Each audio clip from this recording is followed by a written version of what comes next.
and welcome to the Shut the Buck Up podcast with your host, the one and only Buck.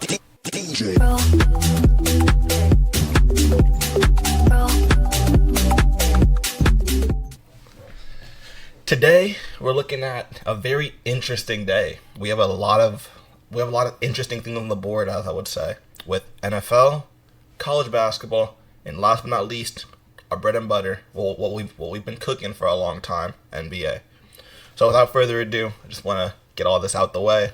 The tier lists have been in the Discord. They're in there at the latest an hour before the games. So at the latest an hour before the games, if not significantly before, you can check the Instagram for highlights of the stream as well. And when it comes to the TikTok, we'll be putting more original content to the TikTok, such as Yesterday in Sports, a series that I want to start. So we're going to cover what's happening, or what happened the day before in sports, the day after. So we can get some actual good analysis instead of me skimming over stuff.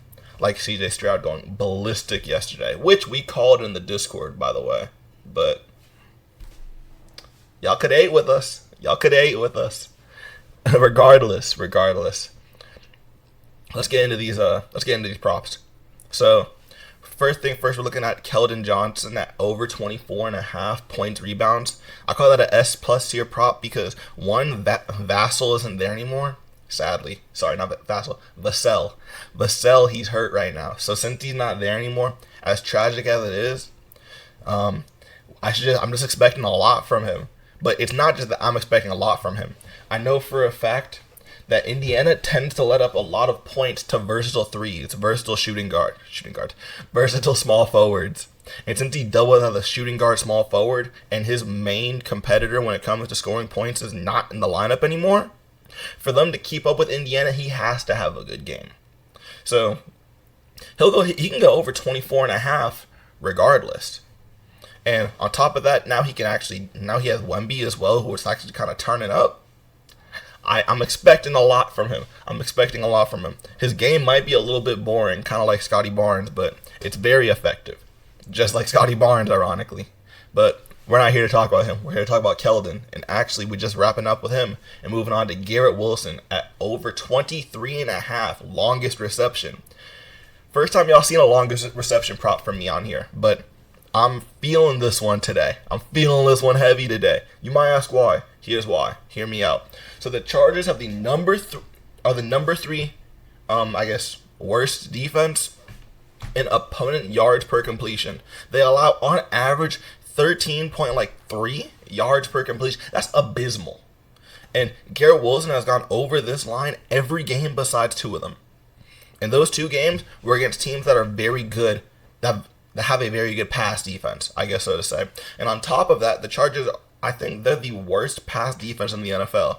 Sadly, that's my team, so we're not going to... It hurts to say that as it's my team, but they're the worst pass defense in the NFL. So I'm expecting Garrett Wilson, he might have a 15-yard catch and may be able to run for, honestly, another 15 yards given my defense. So I'm expecting a lot from him. I'm expecting a good game from Garrett Wilson. If you don't like that, though, you can obviously take the receiving yards, the reception. He'll go over them all, honestly. But I just took what's been consistently hitting with him, which has been the longest reception. Last in our S tier props, we have Vucevic. My boy, Nikola Vucevic. Am I right? I believe so, right? Yeah, Nikola Vucevic. I'm so good. It wasn't a guess. I've just seen the name so much, but then I'm like, wait, that's Jokic. And I felt really weird, but I had to make sure I'm right. So last but not least, we got my boy Nikola Vucevic.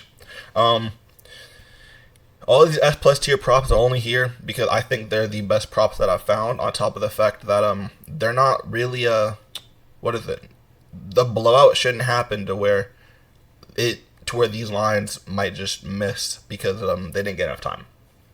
So Vucevic, that prop specifically, I like it. I love it actually a whole lot because Jazz tend to let bigs go crazy. We saw last game with Karl-Anthony Towns, and I believe we saw as well the game before that as well. Let me pull this up though, just to make sure I back up my words, because I don't want to feed you guys anything that's I'm not 100% on, So just gonna look it up right here real quick.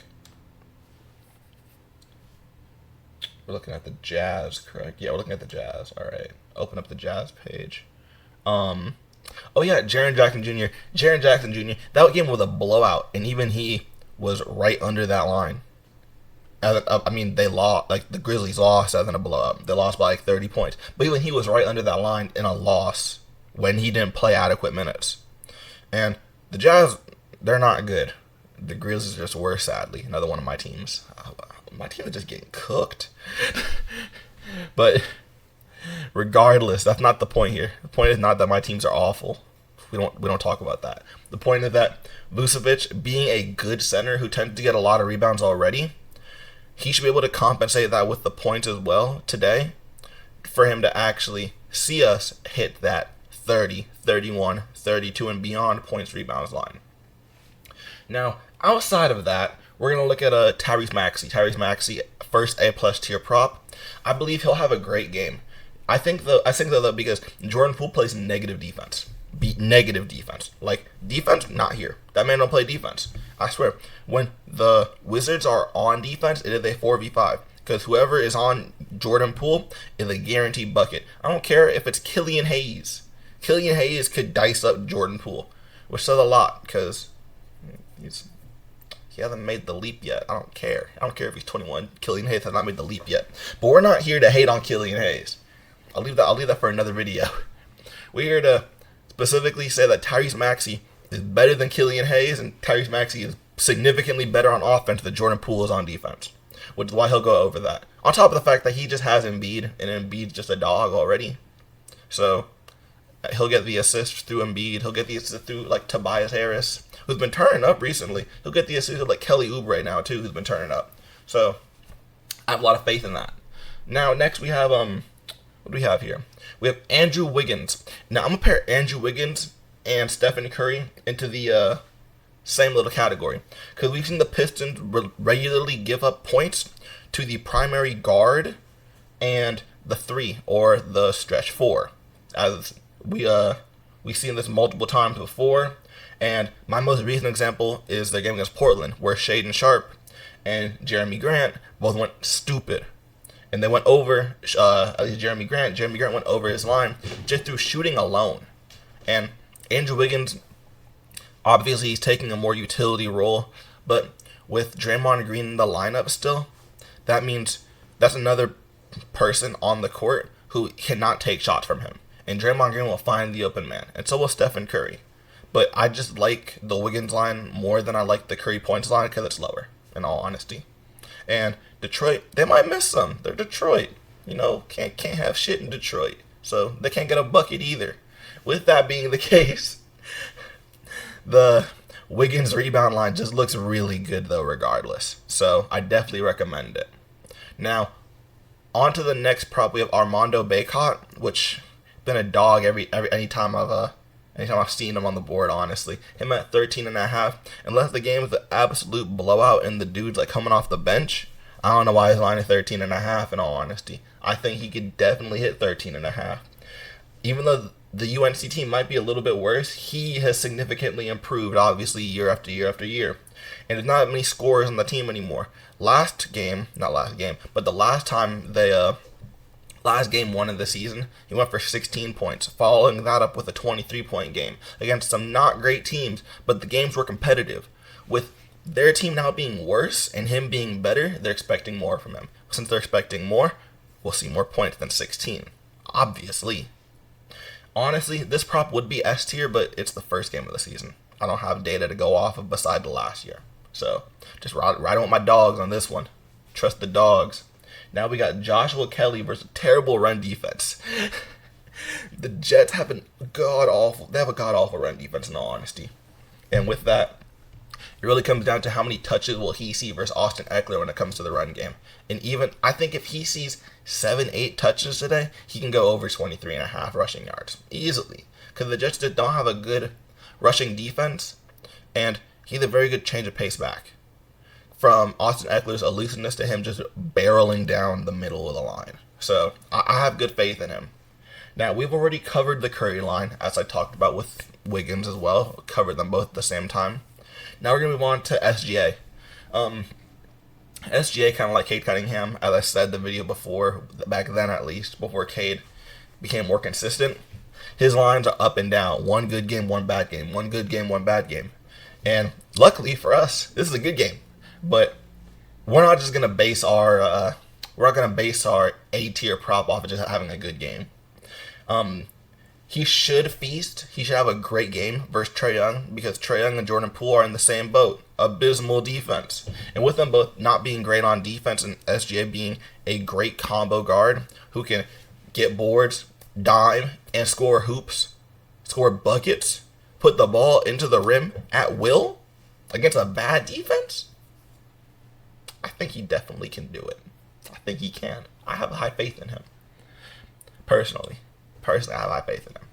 And along with Chet actually coming up now, he has someone who he can consistently pass to, get some assists. If you don't like the PRA line at 40.5, I recommend taking the points assist line as well. Obviously, because when I was looking at his stats and looking at what can he do effectively, he can do it all effectively, and I've seen him do it effectively at the same time. But there have been times when he doesn't do it effectively at the same time. And as we know, when it comes to the Atlanta Hawks, if he's on Trae Young all game, Trae Young will be around the 3-point line. He might slash every now and then. And if he slashes every now and then and consistently sits on the 3-point line, then he might not get as many rebounds because he's not in the paint where the ball will be bouncing off the rim when it misses. So that's my spiel, I guess, on if you don't want to take the PRA. But I have high faith in the PRA personally. Last but not least, we have the number one recruit of the 2023 class, DJ Wagner. I wish this was a Rob Dillingham line. It's my dog. I love watching me some Rob Dillingham. I'm actually probably going to watch that Kentucky game. I'm a Kentucky fan this year, by the way. I'm claiming Kentucky before anyone else called me a bandwagoner. So when we're around in March Madness and we have a whole lot of motion happening and people say, oh, he's a bandwagon Kentucky fan. I'm not no bandwagon Kentucky fan. Okay? I'm a Kentucky fan this year. Every year I pick a team and I ride with them. I picked UNC 2 years ago and then went to the Natty. I don't want to talk about that game. Year before that, when Jordan Poole was with Michigan, I picked Michigan. Back then, I didn't really pick teams. I kind of just roll with a team, and I like Michigan. So this year, I'm picking Kentucky. Kentucky's my team. I'm riding with them this year. I'm also picking USC. Gotta have a team on both coasts. That's beside the point. So DJ Wagner being the number one recruit of the 2023 class, he's going to get the ball. He's going to want to show out. He's not going to be passive at all. He wants to turn up. He wants to take the lights out the building. He wants to prove to everyone, I'm the number one, I'm here, and I'm going to the NBA next year. What better way to do it than to score 11 points in your first game against college competition? You might as well do it. If you won't, who will? Rob Dillingham. But he's not a prop, sadly. If he is a prop, take him, please. You'll be amazed at what he can do. He reminds me of Trae Young when Trae Young was in college. I loved watching Trae Young in college. But currently he's not aligned, so we're going to have to settle for the second best thing, DJ Wagner, over 10.5 points. So with that, we have the B tier props. It's all based off of what I believe actually can happen versus what actually will happen. It's just more theory behind it. So I definitely like those three props, though, in the B tier. Definitely would recommend taking them as well.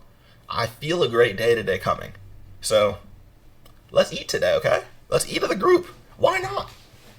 Well, regardless, with that, though, and no League of Legends coming up until the end of this week, we're not going to do esports today. We're just going to leave it at this. We're going to feast. Let's have a great Monday. We got to save it for Black Friday, right? So let's stack our bread right now. Let's have a great Monday. See y'all later.